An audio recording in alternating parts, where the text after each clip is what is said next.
We've made it into the final quarter of what's been an incredible year for new indie games. In today's video, we run down 15 of the best looking and most interesting indie games expected out this October 2021 we think you'll want to add to your radar. First up, and at number 15, Jett the Far Shore comes out today, October 5th, onto PC and the PlayStation 4 and 5. Full disclosure, we've had access to a review copy of the game code, and we've been playing this on the PlayStation 5 for the best part of a couple of weeks. It feels best to describe this as a semi-open world that follows a pretty set narrative direction. Again, to be honest, well, Jett didn't really grab me. There's a fatal flaw in how the game presents itself at launch, in as much as players must read continual on-screen prompts in order to be able to navigate from place to place. For now at least, there's no option to change the size of the font or the font itself, and sadly with my dyslexia, something I've spoken about here before, well, I'm just not able to accurately process the text in the time afforded by the game. Sure, all of this looks and sounds great. The OST is one of the best I've heard all year, although at present, with the text-based accessibility issue, I just can't get out of Jett what so many other critics are finding to be a wondrous gameplay loop. Now, number 14, and coming from the somewhat delightfully odd mind of Swery, the director of Deadly Premonition, D4, Dark Dreams Don't Die, and The Missing, The Good Life is, by the looks of things, taking an altogether more whimsical approach to things. Set within what looks like the English countryside village we used to live in around a decade ago, you play as Naomi, a photographer from New York City, with you exploring the strange goings-on around the place where at nightfall, the folks of the village all turn into cats and dogs, in what's being described as a photo-led debt repayment RPG.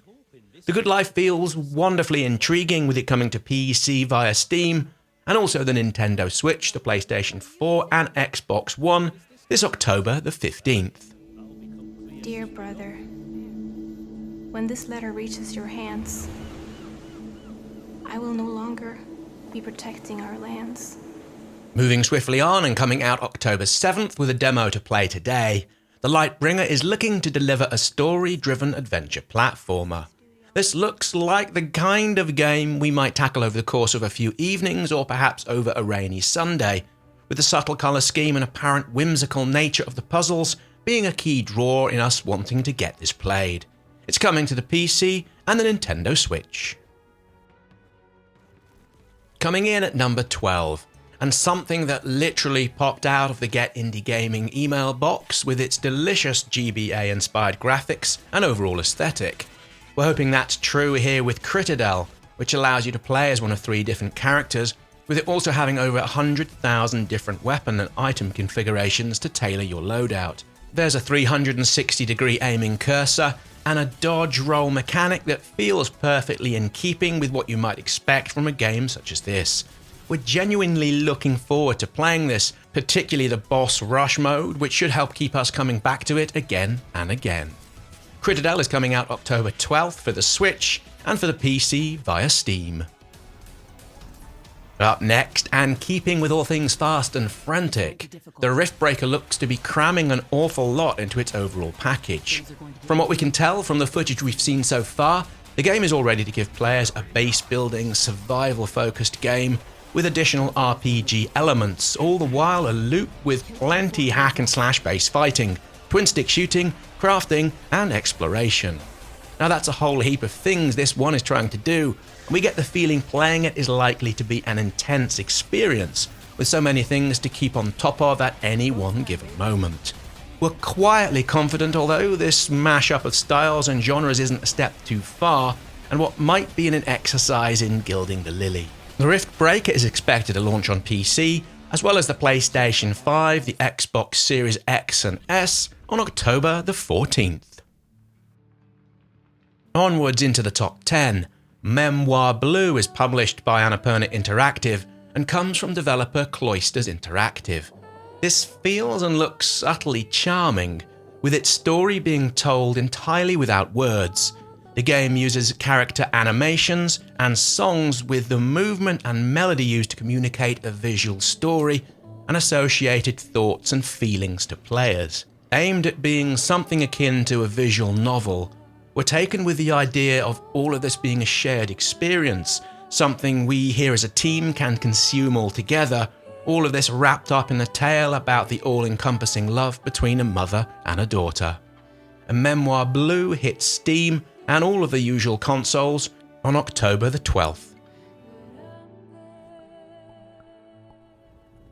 At number 9, we all got to play the Night Reverie demo as part of the October edition of the semi-regular Steam Next Fest.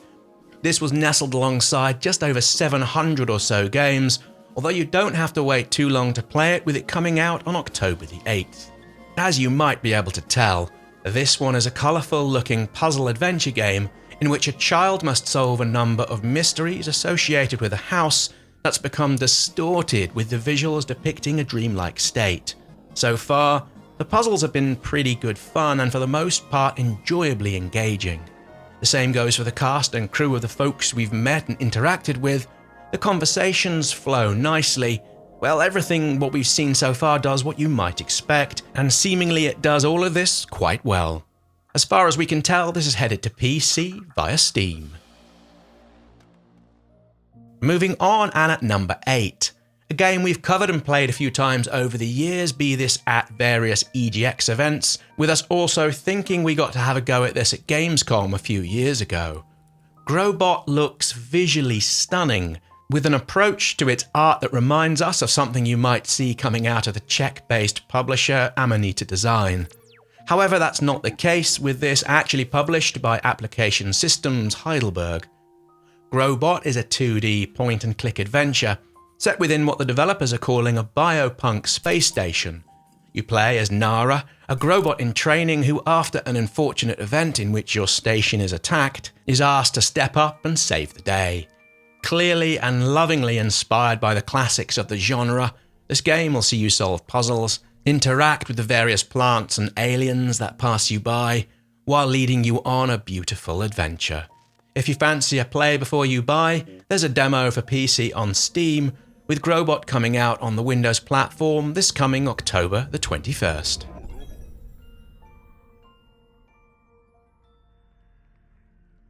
At number 7, and upping the pace and visceral violence, we have Into the Pit, a super fast looking roguelite that seems more than a little bit doomish, and that's pretty fine with us.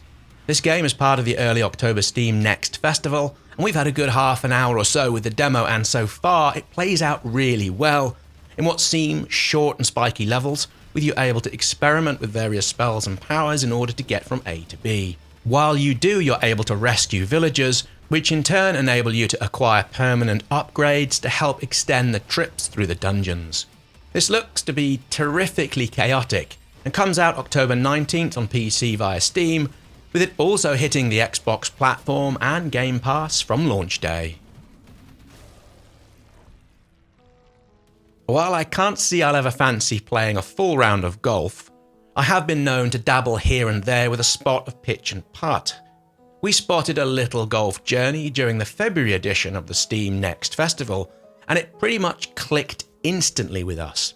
So much so, in fact, I posted on Twitter at the time I thought it's the kind of game I'd love to have made myself. Back then, I found it delightfully charming. The finished game is said to offer more than 100 different holes, split across 10 different courses with plenty of secrets and surprises to unlock and uncover along the way.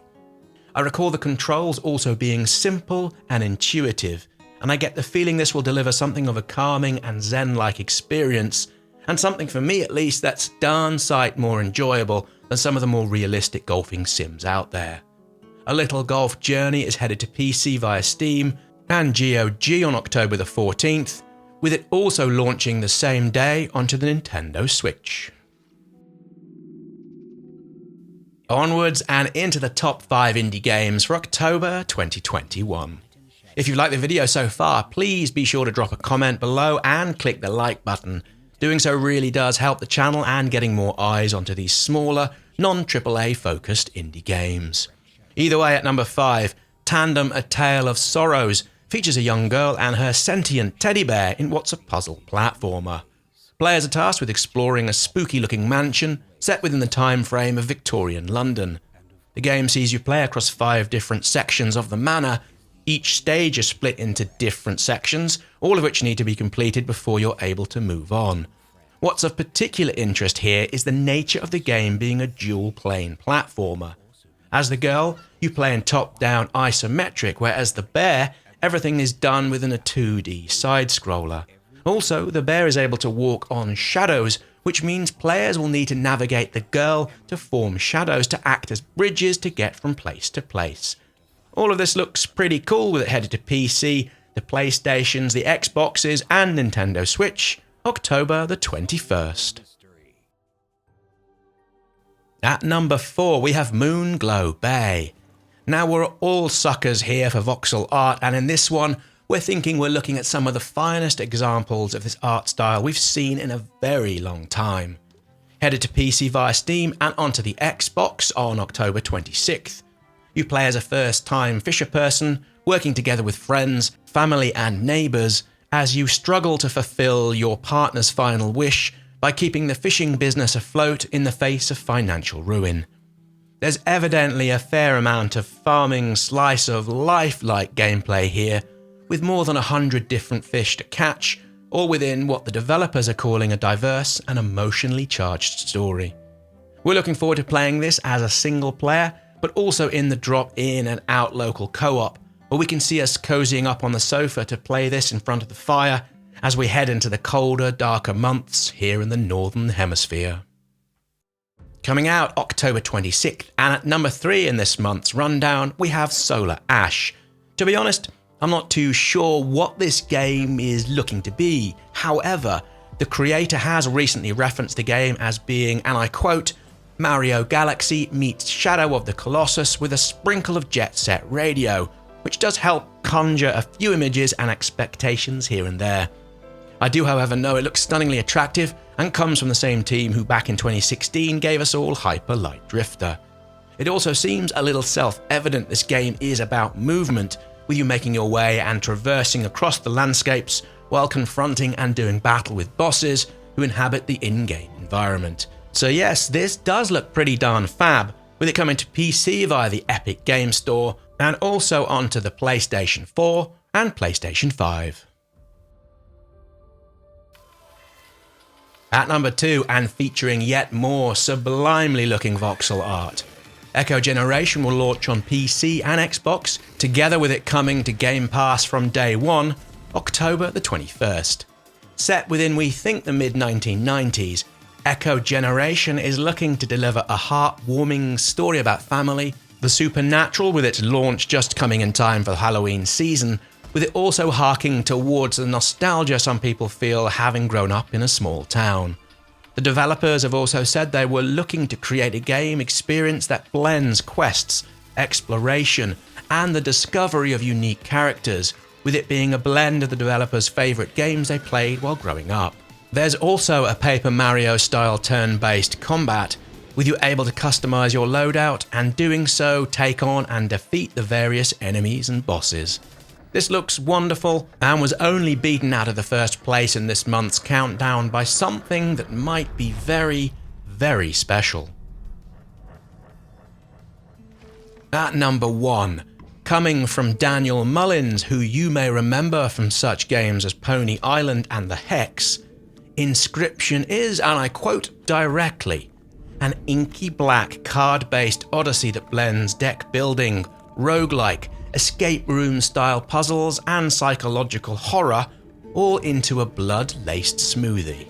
Well, that's one way to describe a game, and having, like a few others in this rundown, spent a good time with a recent demo, Inscryption feels likely to be at the top end of many people's Game of the Year lists in a few months' time. To be honest, the description of the game I just read out is really all that needs to be said, although if pushed, I'll go on to add it really is quite odd. Deliciously so though, with the battles being hugely enjoyable, as is everything else, and so far, there's just about the right element of background menace. I expect this to be tremendous, and you can expect a full review once it lands on PC via Steam on October the 19th. Thank you for watching. If you haven't yet done so already, please hit the like button and subscribe to the channel with all of the notification bells turned on. There's still a huge number of great looking indie games expected out this year, so please come back soon for more indie game related content, and we'll see you next time here on Get Indie Gaming.